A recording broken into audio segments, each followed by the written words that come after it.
Assalamualaikum warahmatullahi wabarakatuh. Kali ini saya akan menceritakan sejarah Syekh Nawawi Banten Sang Maha Guru Sejati. Nama lengkapnya adalah Abu Abdul Muti Muhammad bin Umar bin Arbi bin Ali Al-Tanara Al-Jawi Al-Bantani. Ia lebih dikenal dengan sebutan Muhammad Nawawi Al-Jawi Al-Bantani. Tahun 1230 sampai tahun 1314 Hijriah, tahun 1815 sampai tahun 1897 Masehi. Lahir dengan nama Muhammad Nawawi bin Umar bin Arabi. Ulama besar ini hidup dalam tradisi keagamaan yang sangat kuat. Ulama yang lahir di Kampung Tanara, sebuah desa kecil di Kecamatan Tirtayasa, Kabupaten Serang, Provinsi Banten, sekarang di Kampung Pesisir Desa Pedalaman, Kecamatan Tanara, depan Masjid Jami Syekh Nawawi Bantani. Pada tahun 1230 Hijriah atau 1815 Masehi ini bernazab kepada keturunan Maulana Hasanuddin putra Sunan Gunung Jati Cirebon. Keturunan ke-12 dari Sultan Banten, nasab dia melalui jalur ini sampai kepada baginda Nabi Muhammad Sallallahu Alaihi Wasallam melalui keturunan Maulana Hasanuddin, yakni Pangeran Suni Araras, yang makamnya hanya berjarak 500 meter dari bekas kediaman dia di Tanara. Nasab Ahlul Bait sampai ke Syekh Nawawi. Ayah dia seorang ulama Banten, Umar bin Arabi, ibunya bernama Zubaidah. Pendidikan Syekh pada usia 5 tahun Syekh Nawawi belajar langsung di bawah asuhan ayah handanya. Di usia yang masih kanak-kanak ini beliau pernah bermimpi bermain dengan anak-anak sebayanya di sungai karena merasakan haus ia meminum air sungai tersebut sampai habis. Namun rasa dahaganya tak kunjung surut, maka Nawawi bersama teman-temannya beramai-ramai pergi ke laut dan air laut pun diminumnya seorang diri hingga mengering. Ketika usianya memasuki 8 tahun, anak pertama dari 7 bersaudara itu memulai pengembaraannya mencari ilmu. Tempat pertama yang dituju adalah Jawa Timur.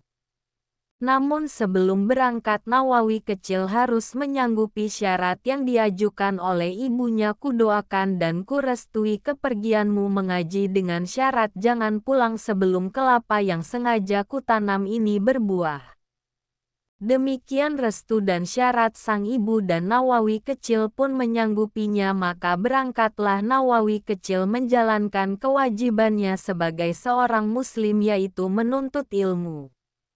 Setelah 3 tahun di Jawa Timur, beliau pindah ke salah satu pondok di daerah Cikampek, Jawa Barat.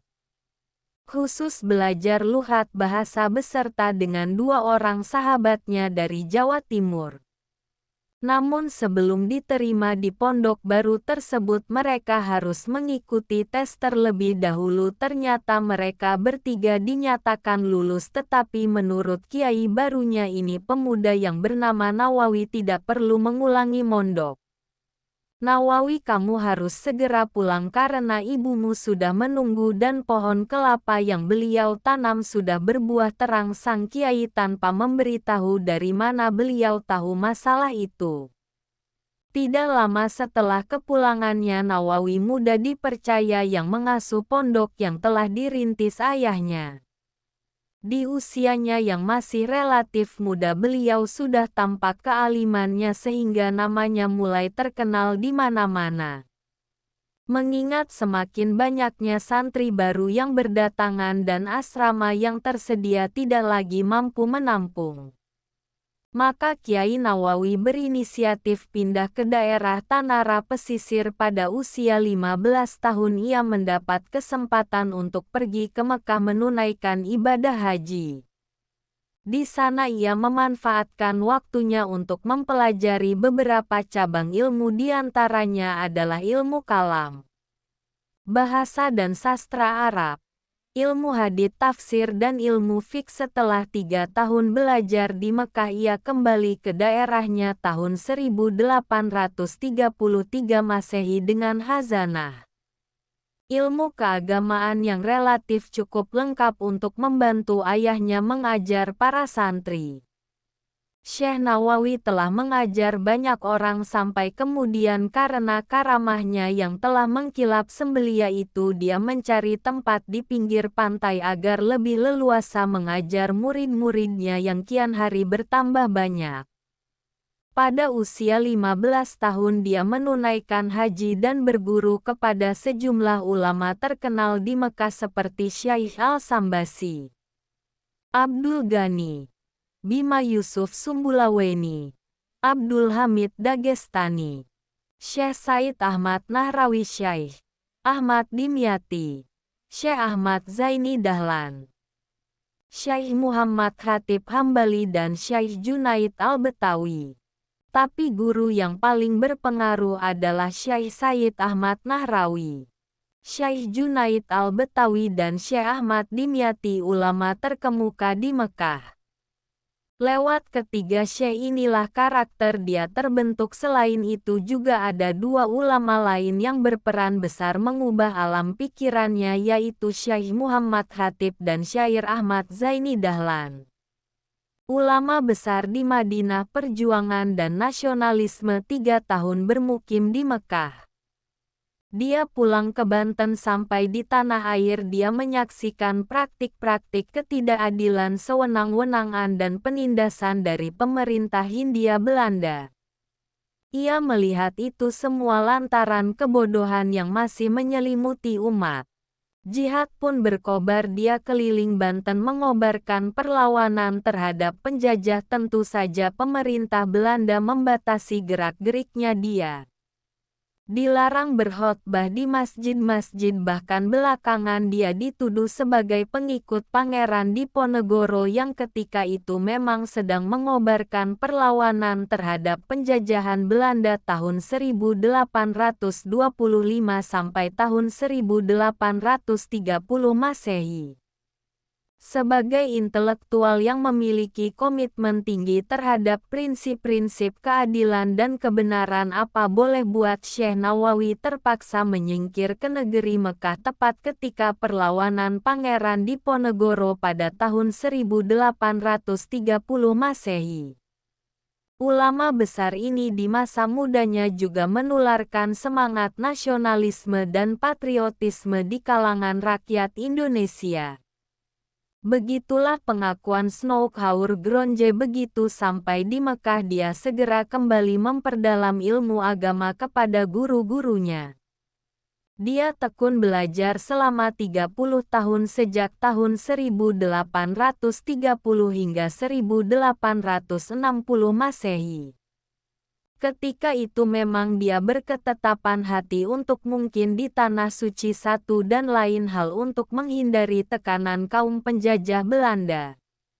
Nama dia mulai masyhur ketika menetap di Sip Ali Mekah. Dia mengajar di halaman rumahnya. Mula-mula muridnya cuma puluhan, tapi makin lama makin jumlahnya kian banyak. Mereka datang dari berbagai penjuru dunia, maka jadilah Syekh Nawawi Al-Bantani Al-Jawi sebagai ulama yang dikenal piawai dalam ilmu agama, terutama tentang tauhid, fikih, tafsir, dan tasawuf. Nama beliau semakin melejit ketika dia ditunjuk sebagai pengganti Imam Masjidil Haram Syekh Khatib Al-Minangkabawi. Sejak itulah beliau dikenal dengan nama resmi Syekh Nawawi Al-Bantani Al-Jawi. Artinya Nawawi dari Banten, Jawa. Piawai dalam ilmu agama, masyhur sebagai ulama tidak hanya di kota Mekah dan Madinah saja, dia dikenal bahkan di negeri Mesir. Nama dia masyhur di sana, itulah sebabnya ketika Indonesia memproklamirkan kemerdekaannya, Mesir negara yang pertama-tama mendukung atas kemerdekaan Indonesia. Syekh Nawawi Banten sebagai maha guru sejati. Syekh Nawawi masih tetap mengobarkan nasionalisme dan patriotisme di kalangan para muridnya yang biasa berkumpul di perkampungan Jawa di Mekah. Di sanalah dia menyampaikan perlawanannya lewat pemikiran-pemikirannya. Kegiatan ini tentu saja membuat pemerintah Hindia Belanda Perang tak ayal Belanda pun mengutus Snow Hourground ke Mekah untuk menemui dia. Ketika Snow yang kala itu menyamar sebagai orang Arab dengan nama Abdul Ghafur bertanya, mengapa dia tidak mengajar di Masjidil Haram tapi di perkampungan Jawa? Dengan lembut Syekh Nawawi menjawab, pakaianku yang jelek dan kepribadianku tidak cocok dan tidak pantas dengan keilmuan seorang profesor berbangsa Arab. Lalu kata Snow lagi, bukankah banyak orang yang tidak sepakat seperti Anda? Akan tetapi juga mengajar di sana. Syekh Nawawi menjawab, kalau mereka diizinkan mengajar di sana pastilah mereka cukup berjasa. Dari beberapa pertemuan dengan Syekh Nawawi, orientalis Belanda itu mengambil beberapa kesimpulan. Menurutnya Syekh Nawawi adalah ulama yang ilmunya dalam, rendah hati, tidak congkak, bersedia berkorban demi kepentingan agama dan bangsa.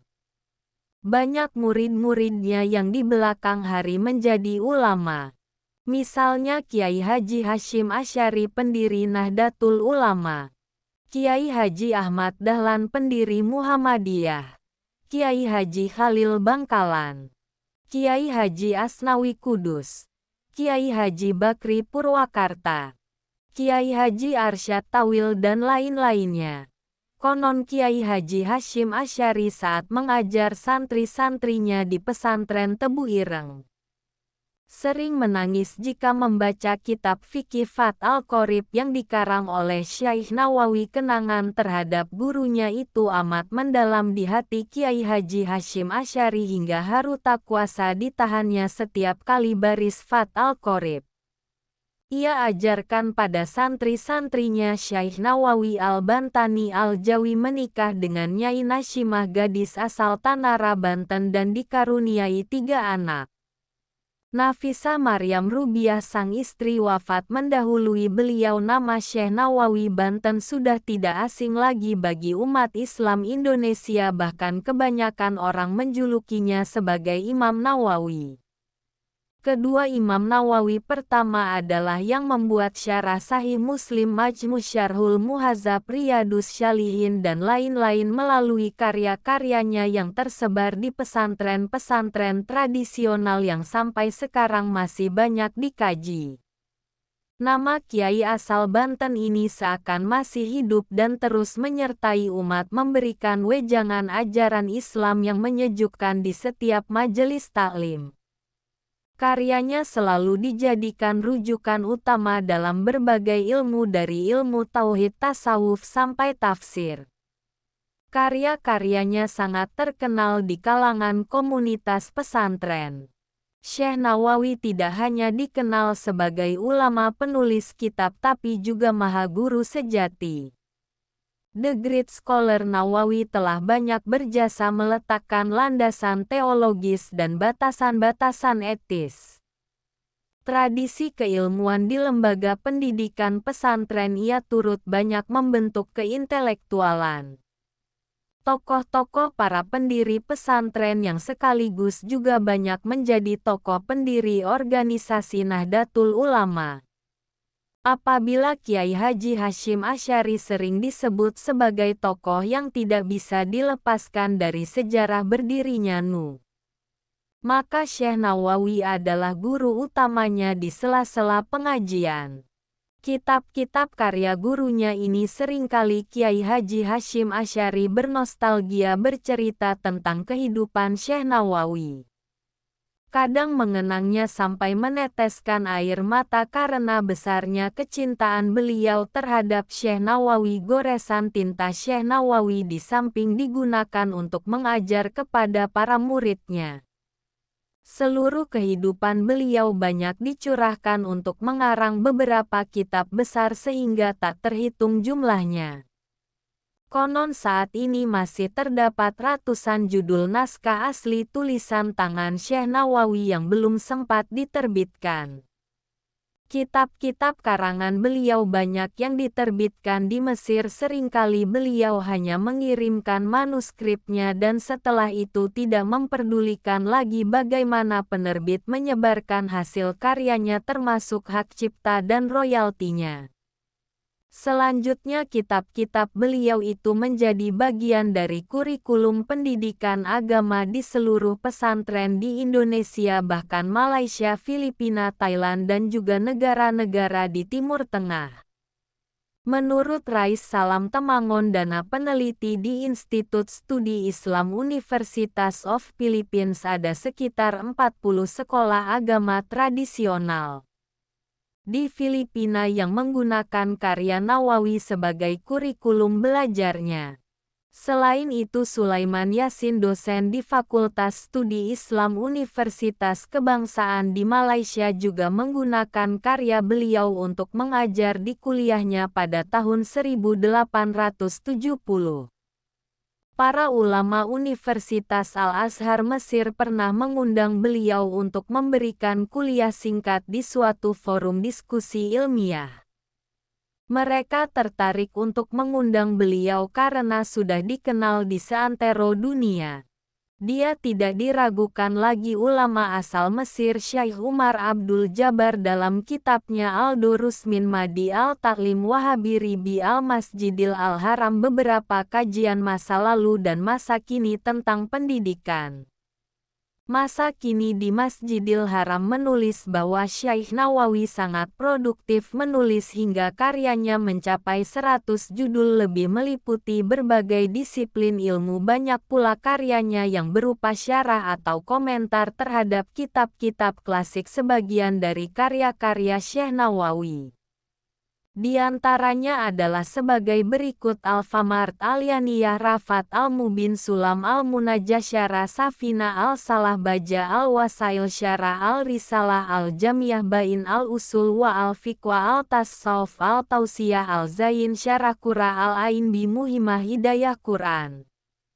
Karya tafsirnya Al-Munir sangat monumental, bahkan ada yang mengatakan lebih baik dari tafsir Jalalain.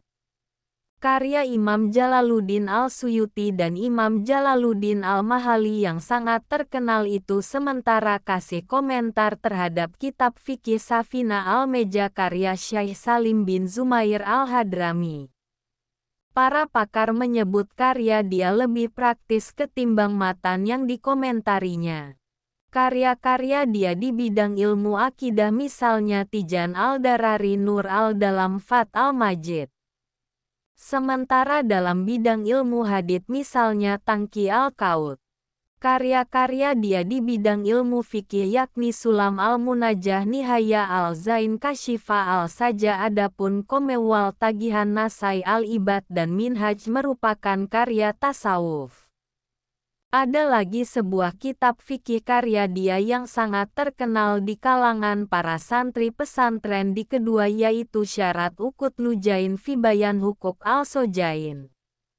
Hampir semua pesantren memasukkan kitab ini dalam daftar paket bacaan wajib, terutama di bulan Ramadan. Isinya tentang segala persoalan keluarga yang ditulis secara detail. Hubungan antara suami dan istri dijelaskan secara rinci. Kitab yang sangat terkenal ini menjadi rujukan selama hampir abad, tapi kini sahabat kemudian kitab tersebut dikritik dan digugat terutama oleh kalangan muslimah. Mereka menilai kandungan kitab tersebut sudah tidak cocok lagi dengan perkembangan masa kini, tradisi syarat atau komentar, bahkan kritik mengkritik terhadap karya dia. Tentulah tidak mengurangi kualitas kebakaran dan intelektual dia. Karomah Syekh Nawawi Al-Bantani. Pada suatu malam Syekh Nawawi sedang dalam perjalanan dari Mekah ke Madinah. Beliau duduk di atas sekedup onta atau tempat duduk yang berada di punggung onta. Dalam perjalanan di malam hari yang gelap gulita ini beliau mendapat inspirasi untuk menulis dan jika inspirasinya tidak segera diwujudkan maka akan segera hilang dari ingatannya.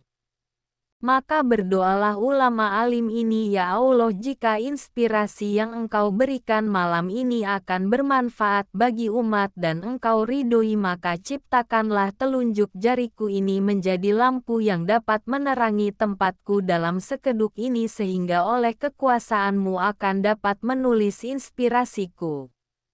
Ajaib, dengan kekuasaannya seketika itu pula telunjuk Syekh Nawawi menyala menerangi sekeduknya.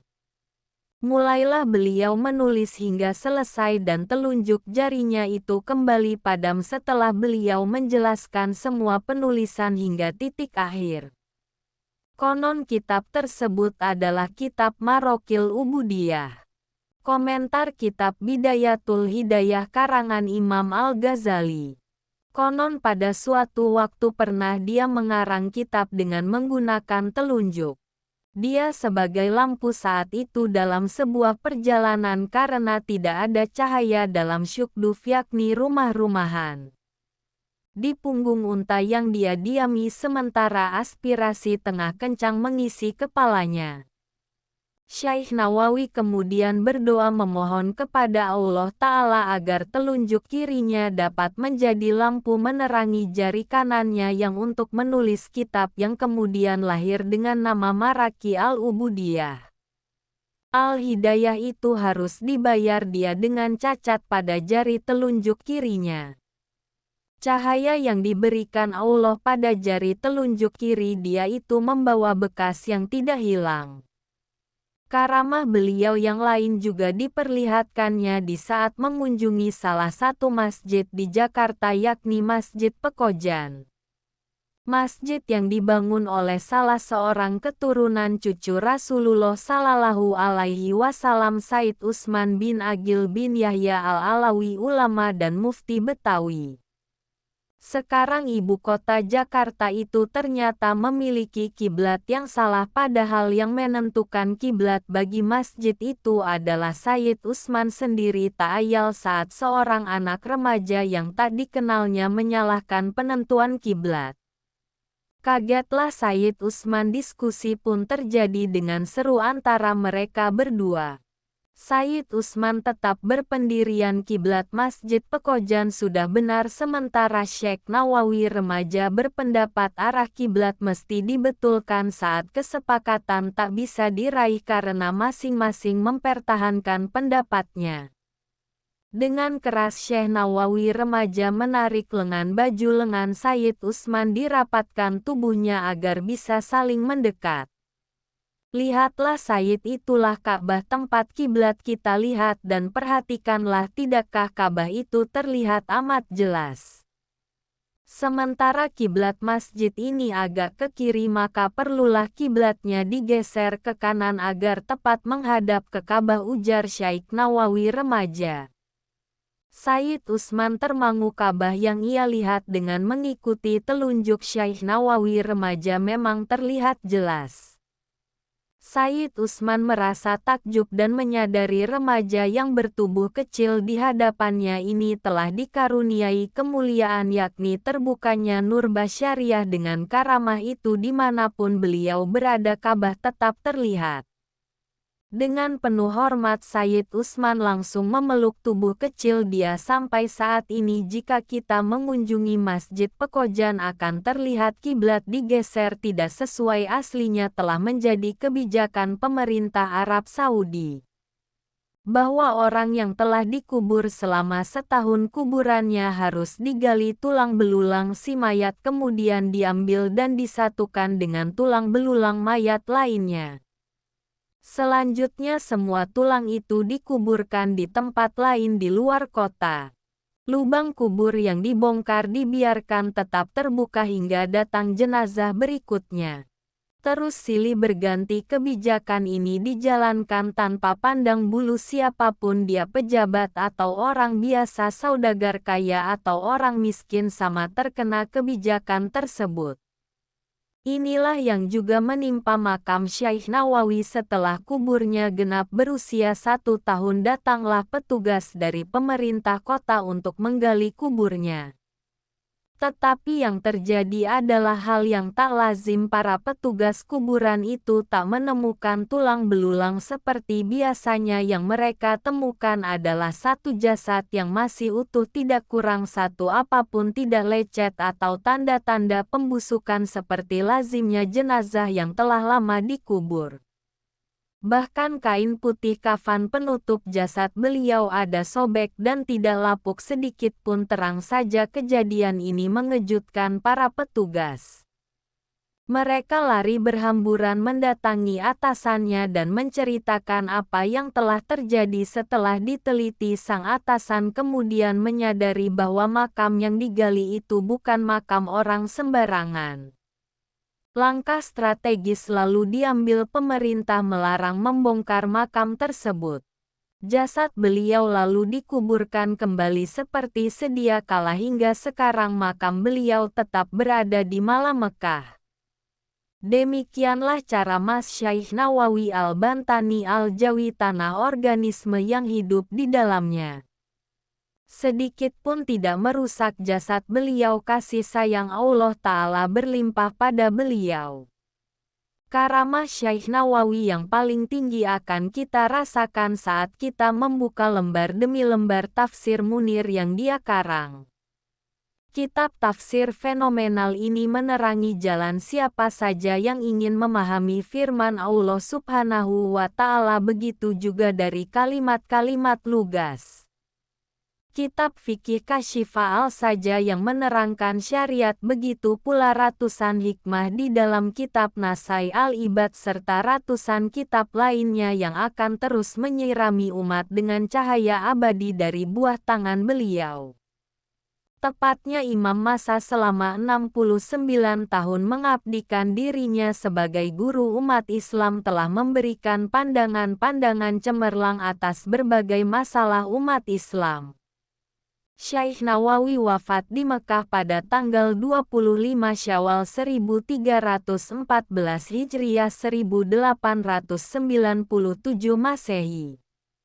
Tapi ada pula yang mencatat tahun wafatnya pada tahun 1316 Hijriah 1899 Masehi. Makamnya terletak di pekuburan Mala di Mekah. Makam beliau bersebelahan dengan makam anak perempuan dari Sayyidina Abu Bakar As-Siddiq, Asma binti Abu Bakar As-Siddiq. Pembantaian keluarga Syekh Nawawi oleh kaum Wahabi. Kisah ini diceritakan oleh keturunan dari keluarga Syekh Nawawi Al-Bantani yang berhasil lolos dari kejaran Wahabi. Beliau adalah Kiai Haji Tabari Syazili. Berikut adalah sedikit kisah pembantaian tersebut. Pada zaman dahulu di kota Mekah, keluarga Syekh Umar Al-Bantani mualif kitab pun tidak luput dari sasaran pembantaian Wahabi. Ketika salah seorang keluarga beliau sedang duduk memangkut cucunya, kemudian gerombolan Wahabi datang memasuki rumahnya tanpa diundang dan langsung membunuh dan membantainya hingga tewas. Darahnya mengalir membasahi tubuh cucunya yang masih kecil yang sedang dipangku oleh beliau.